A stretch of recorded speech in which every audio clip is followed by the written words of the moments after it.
Good morning. You're listening to FloorDaily.net. I'm Kemp Harr. This morning, my guest is Allison Rea, who's Director of Marketing with the FEI Group, otherwise known as FloorExpo. Allison, how you doing?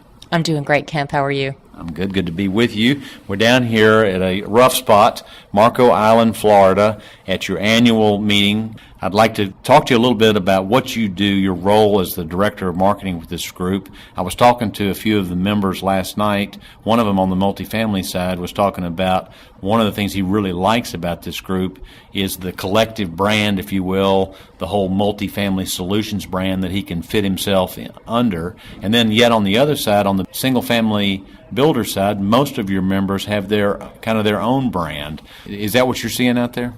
That's exactly what we're seeing. On the multifamily side specifically, we find that most of our members go to market with that brand. It's been a powerful tool for us to be out in the marketplace talking to national accounts customers, both for us corporately, but also for the members, to be able to go out to market and to speak to these REITs and property management companies that have a nationwide reach and know that we have a consistent brand nationwide. Yeah, most people understand that your members are calling on other businesses, so their whole marketing approach is really B2B. It's not a consumer type of outreach. Tell me a little bit about, say, in the last 6 months or so, what you've been working with the membership on and the tools that you're trying to bring to them. I'm so glad you asked that. It's a similar message that we've been bringing out to the members the last few years in terms of image and reputation, but this year we're really using some examples of folks that have done it wrong, what not to do. We think that in today's increasingly mobile and technology-driven world, your reputation matters, and you've only got one. You've got one chance to get it right. We feel like you need to start with your website. It's oftentimes the very first place that a customer or prospect visits. You want it to look like who you are. Most of your focus then is with this technology marketing or internet marketing. Talk to me about some of the components of that. One of the other things we're really encouraging this year is mobile websites. We feel like while last year we brought it up, this year it's critical. 57% of folks who have had a bad experience on a mobile website will not recommend that business. Read something else where 74% of searches, local searches, are done from a mobile device. You're missing out on that many customers if you don't have a mobile website. So that's definitely one of the things that we're encouraging this year. And actually, with a mobile website, it's since it has to fit on a smaller screen, there's just more of the core components. Talk a little bit just about the few of those core components that you put on a mobile website. That's exactly right. The customers that are searching on mobile devices are interested in your vitals. They want your hours of operation, your location, directions to your facility. They may want to see product, but they certainly don't care about your backstory.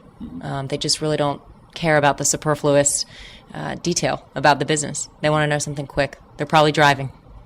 A lot of people don't realize that the way this is set up, it's not like there has to be a switch thrown or a different URL. This whole internet system realizes it's a mobile device and feeds up the other, at the same website address will feed up the other information depending on what type of device they're using, right? That's right. And the reason that happens is because there's code built into the site. So a mobile device like an iPhone or an Android or anything like that automatically detects that code and converts that website into a mobile experience. Okay. Beyond that, you're also, I guess, talking a lot about tablets. Is that right? We are, yeah. And we're using the iPad as the example we're using just for the purposes of our discussions because it is the foremost tablet platform out there. But the iPad, the tablet in general, for its portability, its innovativeness, it's ideal for sales folks that aren't in the office often. There's so many things that they can do now on the fly that they weren't able to do, certainly waiting for a laptop to boot up, that sort of thing. So, yeah, we're working on custom presentations for our members to take out to their markets and tell our story, to tell a consistent story on behalf of their company, and we're really excited about it.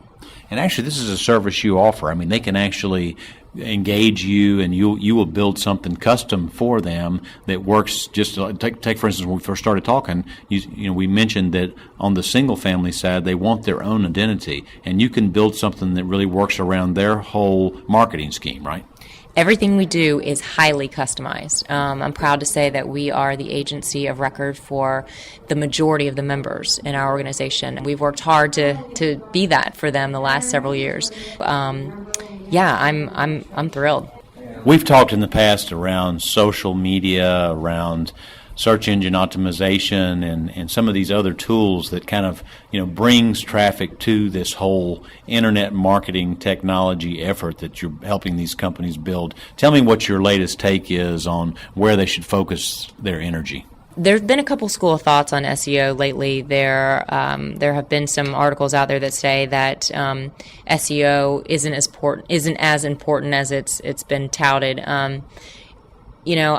I can't say I agree with that. I certainly don't think SEO hurts. Every site we build is completely search engine optimized. I mean, we use keywords, we use meta tags, data tags, we use page descriptions, and we research the kind of keywords and phrases that we think customers are going to be looking for, but that are not competing with some of the bigger names like the Home Depots and the Lowe's that can afford to pay for paid search, essentially. So we're focusing more on organic search and in places where we know that our guys will rank well.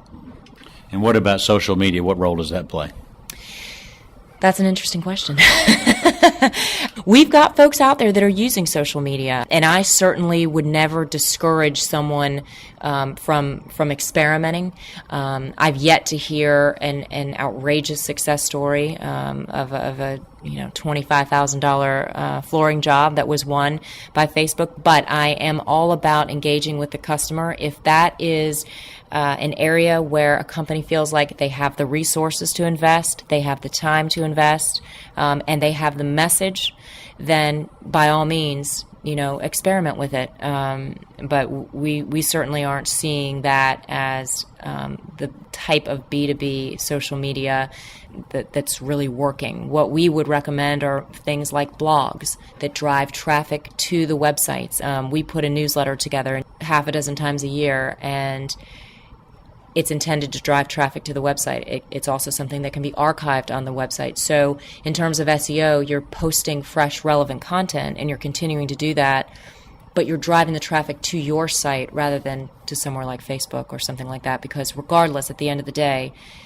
whether or not someone finds you on Facebook, and it's unlikely, but if they do, they are still going to go to your website to learn more about you. That's just how it's going to work. So hopefully you've got e-newsletters archived, and maybe you've got a blog so that you're a credible source of flooring, cleaning, care, or something like that. When you talk about reputation, which we first started this interview talking about, do you ask people to Google their name, their company name, and see what comes up?